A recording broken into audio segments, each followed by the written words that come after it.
Hello everyone, once again, this is Ian, the part-time Dungeon Master. Today I'm joined by Kyatta of the Seriscan Campaign, best known as Tortle Dad, Hycelian Brown on Twitter.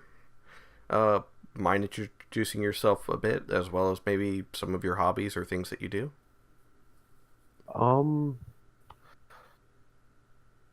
well, everything I go by you already listed. Sorry.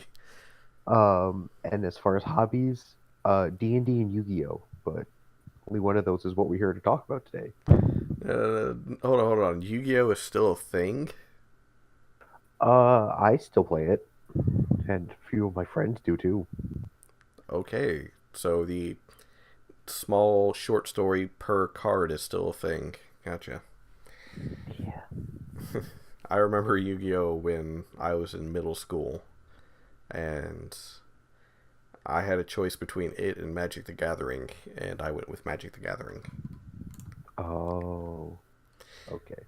Yeah, lots of I only fun. had enough time to learn the rules for one card game. A lot less complicated from what I've understand because I learned to play Yu-Gi-Oh as well, and I got out of it when it became ridiculous as such. Like, oh, you killed my one monster on the field, so now I'm going to use its ability to go through my entire deck and pull out the strongest creatures I have and win in the second turn. I'm like, well, that's not fun. Yeah, it can get Stupid. yeah. But, yeah, that's what happens when you try and make something more complicated than what it needs to be. hmm Some great, amazingly long combos, but oh my god, it's ridiculous at some points. Um, so, yeah, as you said, we're mostly here to talk about Dungeons and Dragons. With Yeah. you joining me, as well as Shiloh, uh, and all the others, for the Seriscan campaign, have you had any other D&D experience? Uh, Very few. I haven't been playing D&D very long. Started in January or February of this year.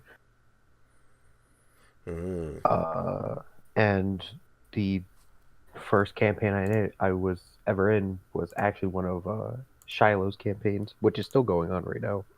What do you play in that campaign? I play a Dragonborn barbarian. I got my own and someone else's campaign where I'm just the best boy. Not the brightest boy, but the best boy. Best boy. He, he's uh he's Lenny from of Mice and Men. He's looking for his Hmm. brother George. All right, that's a good one. Yeah, Uh, got a little mouse named Algernon in his pocket that likes flowers. But yeah, I mean, hey, there's a lot of people out there that are just now getting into D&D thanks to shows like Critical Role and such. hmm Um, so I take it that you don't have any dungeon mastering experience whatsoever since you've only been playing for about what 9 months now. No, but on occasion, because once I started playing D&D, it pretty much became just a major thing for me. So I did research, looked into different things, and so now whenever Shiloh needs to know something that she can't think of off the top of her head, I'm the person she goes to. So you're kind She of her version of Regnus, or Yeah, she's gone as far as calling me like her co-DM at certain points. which is a good thing. I often suggest if you're a newer player or if your group is new to D&Ds, it's good to have a co-DM or someone who knows the other half of the rules that you don't know. hmm Um, hmm. Yeah, come to think of it, I kind of rely on Regnus a good bit at times, with him being the living handbook that he is. Yeah. And because I've asked this of everyone else, what's your favorite type of cheese? Ooh, that's a good question. I don't eat a lot of cheese, and if I do, it's mostly cheddar. So cheddar. Well, there's nothing wrong with just being good old cheddar. It's Yeah. a very versatile cheese. Cheese. I know what I want for lunch now. Actually, wait, no, I take that back. Colby Jack is my favorite cheese. I Colby forgot that Jack. existed for a bit. I don't think I've had Colby Jack. Is that a It's blue pretty cheese? good. No, I think it's a combination of two cheeses. I'll have to look into that at some point. All I know is I don't like blue cheese. It's so Neither do I. bleh. Moving on to the rest of Dungeons and Dragons and things that we do. Do you feel like with D&D being such an inclusive thing to everyone, it doesn't matter your background, who you are, and so on, do you think D&D can kind of be like that tool that helps get everyone together, regardless of where they come from? Yeah, definitely. I know before Shiloh asked me to join her campaign, I had only heard of D&D. I'd never actually played it. So I was like, I don't think I'll like this. It's just rolling a bunch of dice and things like that. But now that I've actually gotten a chance to play, I love it. Um, yeah, as I said, it's a very inclusive thing. So it's always nice to see people from different backgrounds, like the tough jock type, all about sports and football. They can also enjoy Dungeons and Dragons just as much as anyone else. Yeah, anyone could be whatever they want. Within You could, reason. We don't need anyone yeah, being a magical dragon baker that wants to take over the world with cupcakes. that doesn't sound too bad. Yeah, I tried passing it across one of my DMs one time and he set the paper on fire. Ooh, that's not good. It was probably the harshest no that I've received. Then again, I have gotten away with other things, so. Yeah, there's some D&D characters that can just end up being broken. Yeah. Or campaign derailing. Oh god, yes. Um, I've been doing this for a good while. In one of my previous campaigns in Pathfinder, no less, a player at level 5 had found a way to get his AC over 32. Oh, Yeah, I couldn't hit him worth anything. Uh, the only way I found a way to hit him is put a bleed effect on a rapier and increase its crit range with the keen effect. And that was the only way I could hit him, was essentially by critting. I was like, oh Jesus man. Christ.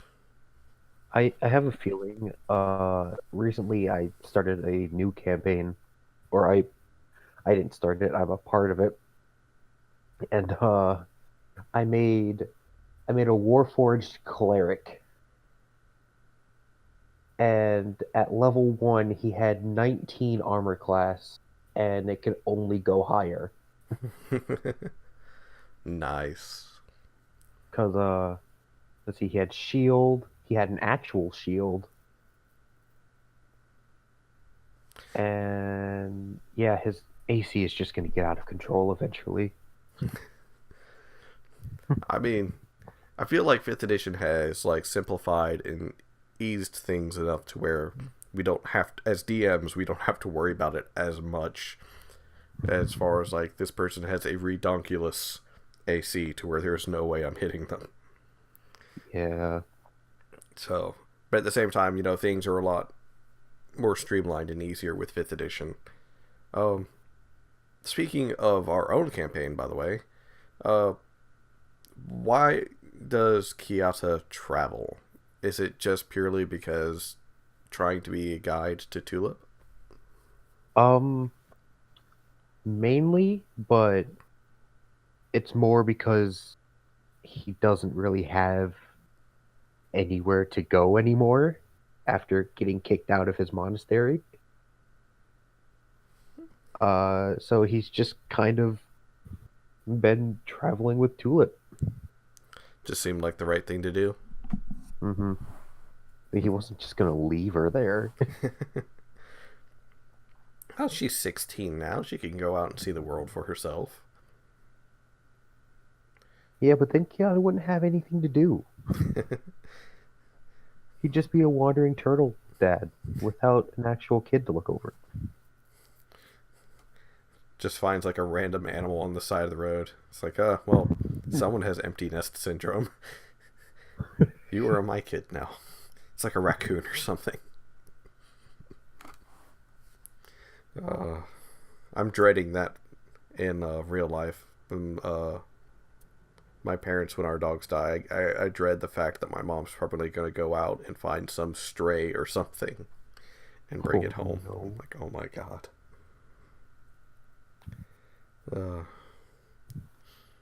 Yeah, with you mentioned, with Kyatta being kicked out, and him originally being from a monastery, what led him to first joining the monastery, as far as learning his craft as a monk? Well, because of how, I guess, exclusive is a word I could use, the monastery is.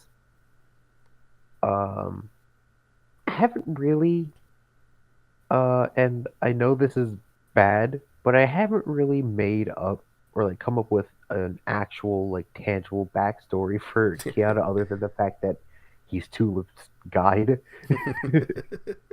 I've been working on it, but there's nothing that like has really stuck that I liked that I feel fit his character. There's no problem with that. A lot of people get that sensation of wanderlust where they just have to get out and go. Mm-hmm. Halflings apparently are very notorious for it themselves. It's like, well, I got a nice house, a nice life here, but I really just want to go see the world, so I'm just going to pack my stuff and go. And I might be back in a year, maybe 3, maybe 4. Yeah. Maybe I just won't come back. I don't know. We'll see how things go. It's pretty much how they are. Mm-hmm. And you're right, about the monastery being a very exclusive kind of thing, where they're like, we don't really like people from outside coming in. And like I said, it's fine that you don't have too much of a backstory for Kyatta. Sometimes simplicity is the best when it comes to a character. Mm-hmm. And sometimes I feel like that's just the perfect way for Kyatta to be, because he is a pretty simple turtle. Well, yeah, he's a turtle nonetheless, and they tend to become very isolated as they get older, and they just kind of shutter themselves off from the rest of their own kind as well as others, and they just kind of like choose a select few to hang around, and that's it. They just kind of wander away. They don't see, the world is this grand scheme of things that we have to, do our best to control and maintain. It's like, no, turtles are more of, nah, I'm good on this little island that I have. I like this island. This island's nice. This is my island. I like it. Yeah, so, the idea that, Kyatta is a very simplistic individual, and he's pretty much guiding Tulip and being that father figure, that is more than a good enough reason for him to be out and about. Mm-hmm. And what do you hope to see in our current campaign later on down the line? Mm-hmm.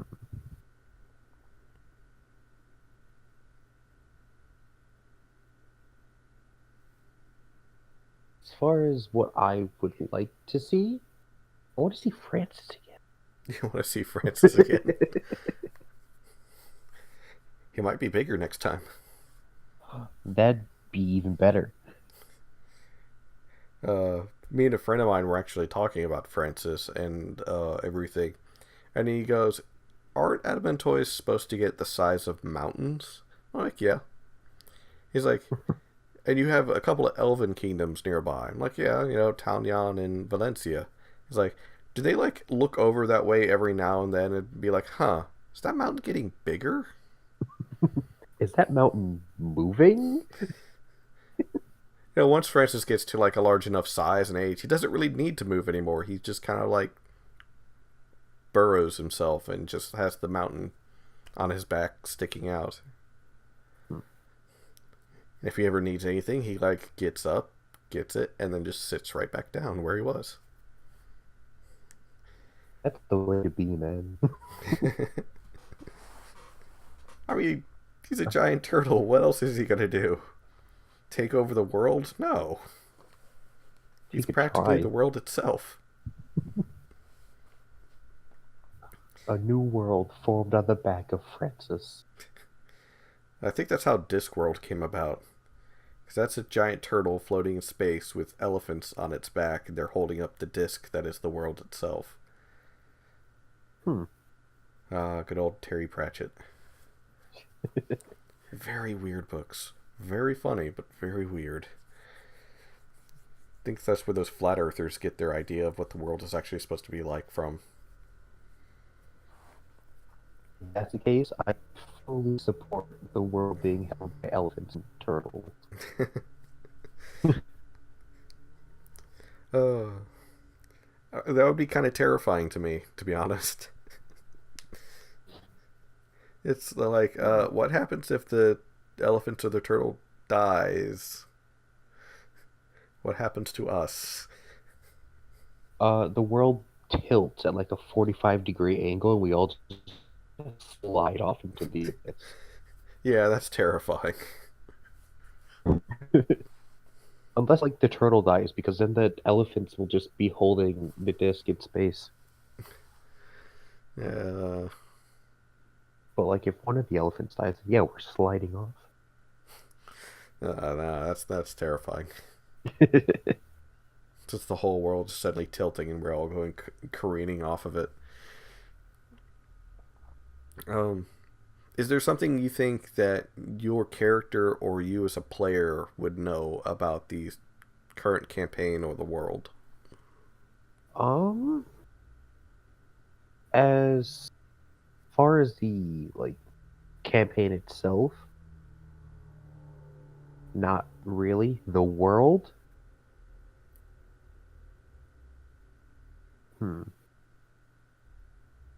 Actually, anything involving the world that he should know. I feel like, because recently, when the last time we leveled up, I put a level into Druid. That's right. So Kyatta's just really in touch with nature, and yeah, that's how I feel he should be. Also, since he was originally just a D&D version of Master Oogway from Kung Fu Panda, I feel like that fit.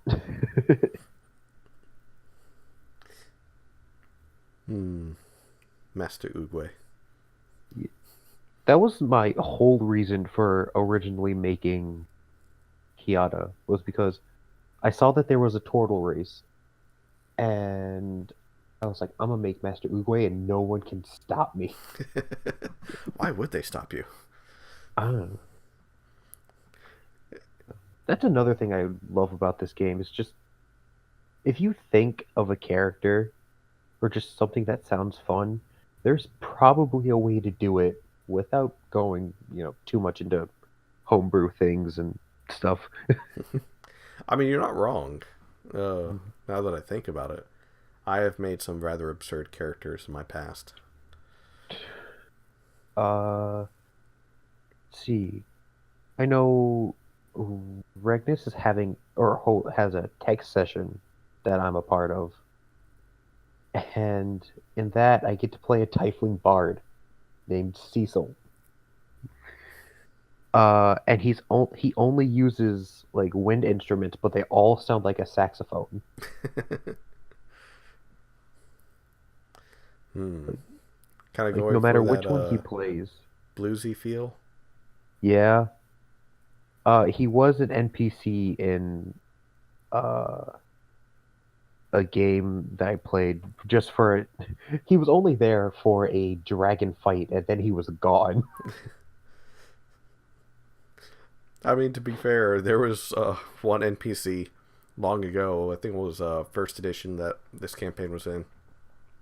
He was helping us do a bit of a heist, and all of a sudden, like, we ended up fighting a dragon.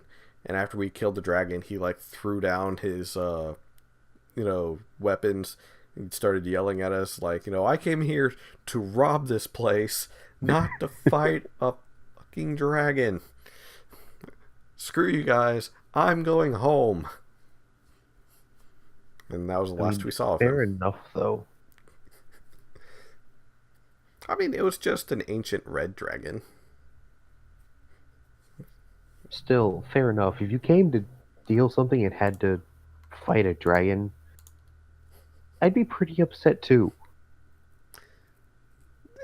It's fine. We killed it. We got burned a good bit, but we killed it. And this was back in the edition to where it's like when you hit 0 hit point, you're dead.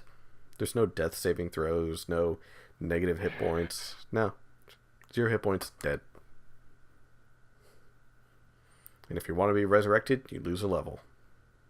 Oh. Yeah. That's a little harsh. Death was unforgiving back then, and it was amazing. Yeah. I often, like, at times whenever I'm starting a new campaign, I'll often threaten my players, if you're going to complain about the way I do things, we're going to go back to the old school days. 0 hit points and you're dead, and you roll 3d6 in order for your stats. Yeah. None of this, weak sauce re-roll ones and drop the lowest for, 4d6. No. 3d6 in order. Oh, man. Yeah. That's how you get pool boys, which are essentially people who are unfit to leave the backyard. Ah. Somehow, though, even with the 4d6, some players manage to still roll crap. And it's amazing. Case in point, in one of the campaigns I'm starting up with some others, there is one individual who was originally going to play a Hobgoblin Paladin. Mm-hmm. I kind of thought for a moment. It's like, okay, I can see how that works, doing the conquest path and all that. Mm-hmm. Ooh, excuse me. But then, he proceeded to roll his stats, and the highest stat he rolled was a 12. Everything was like 8s, 9s, I think 110. But yeah. And he's like, my guy he's going to die at a light breeze. Probably. Yeah. So I'm like, just imagine if he didn't. I was like, yeah, if you want, I could say you could just re-roll all of those and try again. He got a little bit better this time. None of his stats were under a 10 this time. But, he doesn't really have spectacular stats. But he's like, you know what, I can work with this. He has average stats. They Yep. can only go up from there. Well, I mean, there are ways to bring them down, but... The question is, would I be that evil of a dungeon master?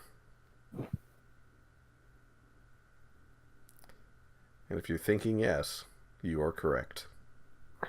Okay. Because I would. And with us slowly approaching the close of essentially book 1 of the Seriscan Campaign, what do you feel needs to be resolved before the end of this part of the adventure when we begin the next part? As everything kind of goes in arcs. Towards the end of this one? Mm-hmm. Not the end of the campaign, just this part of the campaign.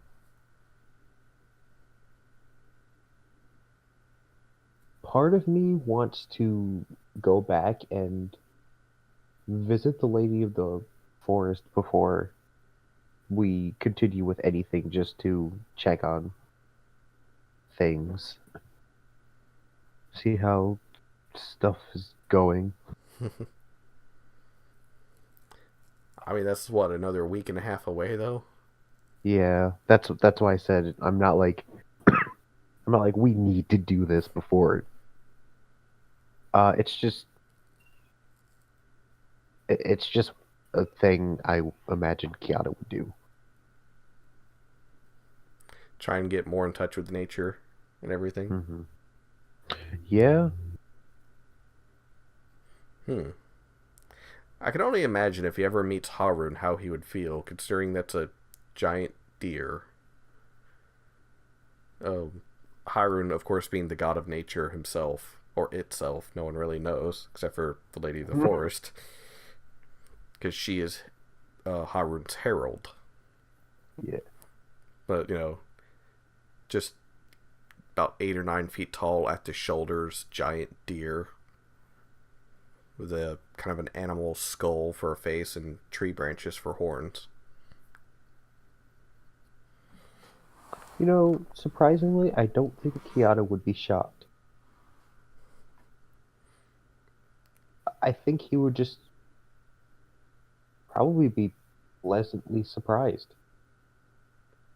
As hearing that the god of nature is a deer, but then an animal skull for a face and tree branch horn or antlers. Yeah. That'd be something to see. But I think he'd enjoy it. Oh yeah, also, nature overflows wherever it walks. Because it's one of the only gods that actually... Well, there's only one other, but they're the only ones that actually wander upon the mortal plane. And, what are you going to do? Try and stop him? I mean, go right ahead. You can try. Yeah, you can definitely try. But, nature is kind of hard to stop. Actually, I remember, I don't know if I shared this with you guys, but there was an incident known as Lindens Folly, where a minor noble of Aloria decided that he wanted to steal Harun's spark, as he heard that he was traveling nearby his town. So he got all of his servants, all the villagers, and all of his soldiers to arm up and try and attack Harun as he went by. And Harun destroyed the town. He made roots overgrow and crushed the buildings and pull them into the ground and everything. And Harun just kept walking. Wow. Yeah. I mean, he's a deity, so killing him would be difficult for one, and two, you probably shouldn't try. Yeah, don't mess with nature, and by association, don't mess with the god of nature. Because that's just asking for a bad time.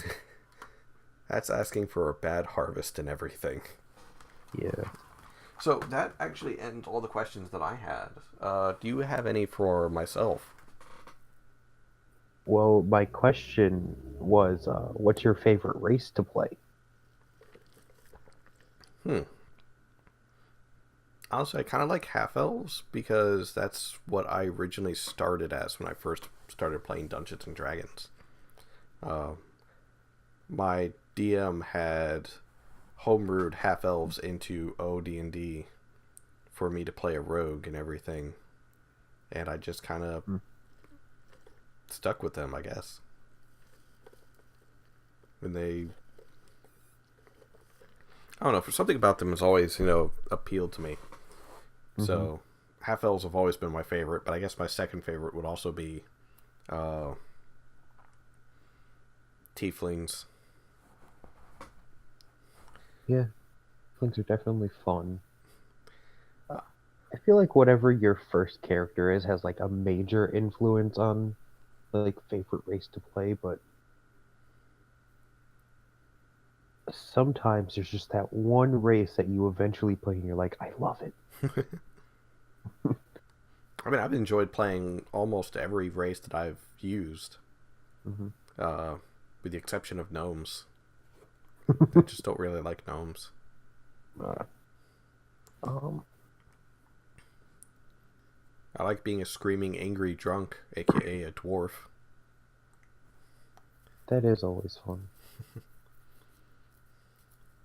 I don't think I've played any type of elf yet. Really? Yeah, I personally am more drawn to like the more unusual races. Like I have a dragonborn, a tiefling, warforged. I made a goblin that was eventually going to just one shot everything. I mean, hey, goblins are awesome. Yeah, Like, Dr. Eugene Fiddlesticks. I've made him, but I've never actually gotten to play him. He's supposed to be a goblin alchemist, so when I first that would be fun to play. oh, and especially in Pathfinder because of the way that everything works, pretty much dumped almost all of his stats into intelligence to where he just destroys things with his alchemy bombs.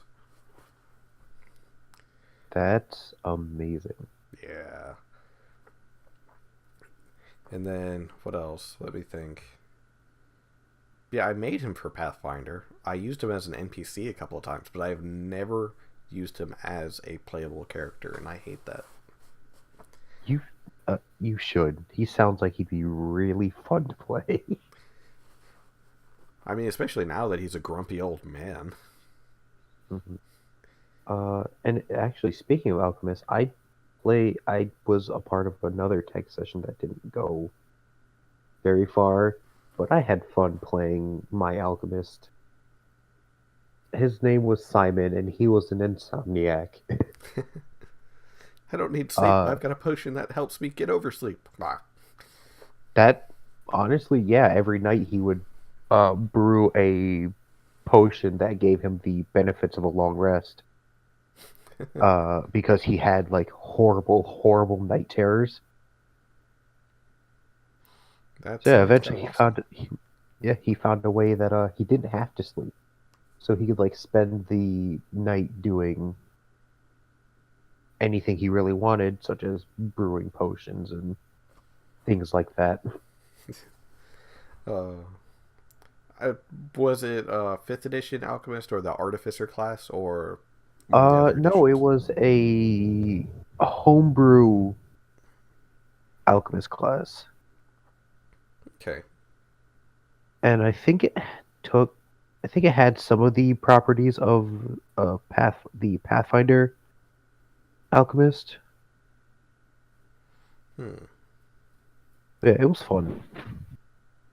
But, one of the few times that I got to use him as an NPC, he was a traveling surgeon. And he always dressed up as a plague doctor's outfit and everything, so that way no one could see that he was a goblin. He just said he was just a gnome with a very hoarse voice. So, Hmm. but it's like, Uh, you know, the one thing that's always stayed with him is the fact that he's got a substance abuse problem. So he's like, normally I would give you this anesthetic in order for you to not feel the pain, but I kind of drank it all. At least he's having a good time. He's not. He's maniacally depressed. Oh, well, that's not a good time. He realized that he's the pinnacle of his race and that the rest of his race is nothing but cannon fodder. And it makes him sad. That's the grumpiness. I know Simon, I played him pretty grumpy because obviously he hadn't slept in an extremely long time, and that just made him irritable. Understandably, the less sleep He I was, get, the more but irritable I get. he was also he was a wandering like potion salesman, I guess. So he needed a way to perk him perk himself up, And so one of the options was I could all my potions or extracts were just drinkable spells. Hmm. And so before he would sell something, he would drink a potion that casts the friend. I don't remember if it's a cantrip or a spell. Yeah, he just cast that on himself so he seemed more charismatic. Hmm. That's kind of interesting.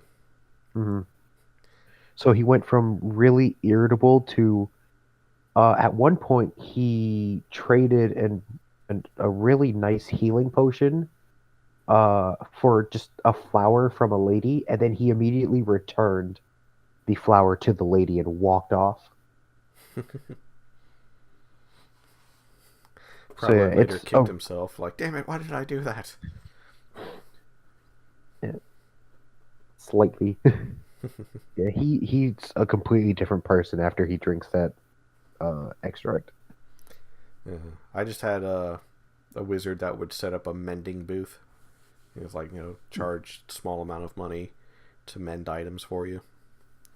So he funded the party for a large portion of time because he just like, well, I don't really need anything in town except for like these items. So if you guys could go get them, I'm gonna be over here making money if you don't mind. So he just spend some time just sitting there casting mend constantly because it's a cantrip, 2 lodestones that aren't consumed with the spell. So he just sits there and he's just, all right, that's fixed. Give me the money. Next person in line. I should do that for Fern. That'd be perfect. Really use money. Fern is my Warforged cleric, and because he's a Warforged, he's a walking furnace. That sounds awesome. Like he has built-in smithing tools. His right arm is a hammer fist, pretty much, just the damage of a war hammer, and he uses it for smithing. That's a pretty cool idea. He's a forge cleric too, so that's pretty fun. Oh. I'm definitely gonna have to use that at some point. I don't Go think I've for actually it. really played a Warforged now that I think about it. They're fun. Some point I want to play a Warforged druid who's just one of the beast transformers. Oh god. Because why not? D&D is a game where you can just do whatever. That's true. Well, I almost won't whatever. argue with that. That's true. Oh. Have fun. Turn into mechanical animals if you want. Is anyone going to argue with a robot bear or something? Maybe. Who knows? Maybe. I can't. In one of the other campaigns that I played in, which actually it's one of the one shots over hmm on Swordfall D&D or Tales of Swordfall. One of the players is essentially Cable from X-Men. Oh, that's awesome. Yeah, he's a warforged human like Hybrid. amalgamation. Tries to act all big and tough on the outside, but he's got a really soft inside. Like the first session, he was ugly crying over something.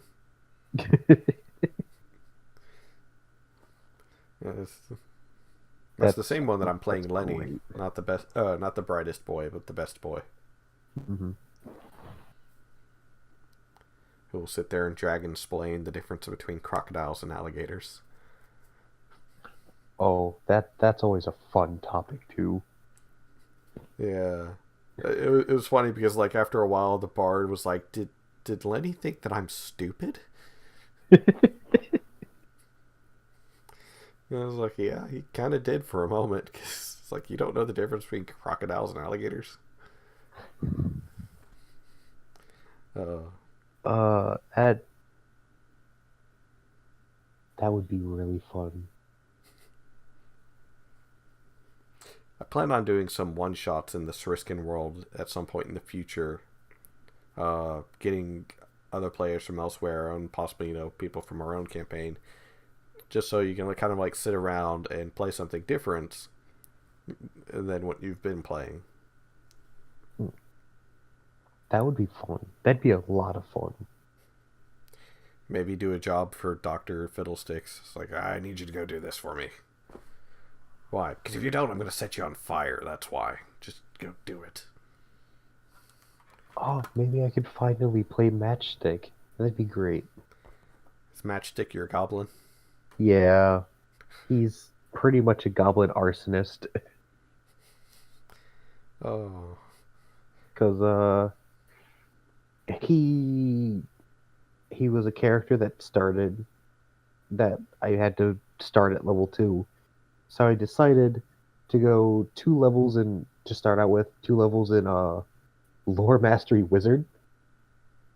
So I could just change the elemental damage type of different spells to fire. So like he had Thunder Wave, but when he cast it would just be a wave of fire. So wait, he's a wizard? Yes. Wow. So that means he's at he- least somewhat intelligent. Yeah. He's eventually going to be just a mess. So many spellcasters. Eugene would kind of like him, for the most part. It's like, yay, finally another intelligent goblin. Oh wait, there he is setting everything on fire. Never mind, I take back what I said. I mean, he sets things on fire because his like whole thing is he's really, really sensitive about his height because he's extremely short.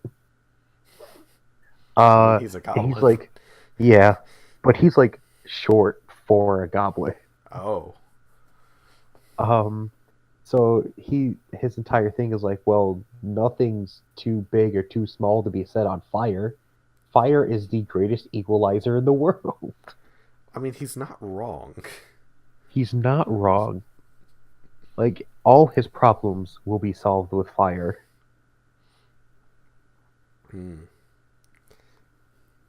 That's definitely something that I would look forward to. Mm-hmm. Well, do you have any other questions or such for me?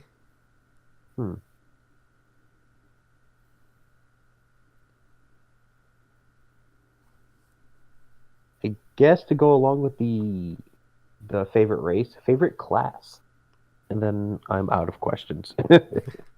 Rogue, because my first character ever was a thief, and when they changed things over from 2nd edition to 3rd edition, thief became rogue, and I just kind of like went with it. I like the idea of like getting into position and ruining someone's day. In Pathfinder, my rogue used a flaming longsword, which did 1d8 plus 6, or 1d8 plus 1d6, plus 4 because it was a plus 2 flaming longsword, plus his 2 from strength damage, and he would get in position and do another 5d6 of sneak attack damage, and another 2d8 of damage from his improved vital strike. So it was like 3d8 plus 3d6 plus 4 points of damage in a single hit every round. Well then. Yeah. I think at the moment my most like damaging character would be my Dragonborn Barbarian, because sometimes I'll make a spellcaster and they'll be decent, but melee classes are like my specialty. To be fair, barbarians are damage. That is what they do. And to make it worse, I started the game with a 20 in strength. Well, that was a good time. What was it? We had in the Pathfinder campaign with my rogue, dealing his absurd damage every round. We had a barbarian named Akovi, who was just like tall Native American bald-headed woman with tattoos all over, Her specialty was breaking enemy spellcasters. Oh, Because she charged through like whatever they threw at her, and as soon as she got her hands on them, they were dead. So it's like, yeah, your spells are pretty powerful, but if she hits you once, she's going to keep hitting you. that's about how it is for Welby, except his main weapon is a berserker's axe. So if he gets hit, he goes berserk. He just targets anyone that's close to him. Friends, foes. At one time, he went berserk on a boulder because it crushed his tail. Has those blackout rage moments. Yeah. Yeah. Dekovi was interesting in a lot of reasons, but she got like 4 attacks per round, and she just mincemeats anything that she hit. Wow. Yeah. A loud, arrogant woman played by a very soft-spoken woman. And it was like, I like the contrast. But she would like sit there, she's like, what's the AC? And I was like, okay, so hold on a second. Rolls a bit more, rolls a bit more, rolls more. I do 94 points of damage. It's like, dear God. It's like, well, there was an elven spellcaster over there. Not anymore. Not anymore. That's about the damage Welby does. At one time, she literally pile drived a spellcaster through the floorboards because she didn't like the fact he was casting magic. Yeah. I mean, is there any other reason to, like, pile drive someone into floorboards? Well, she didn't like writing because from her culture, writing is for people who cast magic, and she didn't like magic because magic is for cowards and weaklings and people who pull tricks on others. So she really did not like the wizard of our party that she called Dress Boy. So that was really fun. She kind of liked my character because he knew how to survive in the wilderness, but did not like the fact that he constantly could vanish from one spot and appear in another. So that was Makes fun. sense. All I think right. one of my favorite moments with Welby was the time that same boulder that he went berserk on. He kind of just headbutted it in half. I never use Headbutt because I've learned something from using it in real life when I was in like high school and I got into fights. No one wins a Headbutt. Welby always wins a headbutt. He has because scales. He has a pretty thick skull, honestly, and horns. Yeah, but as a human, we don't have those things.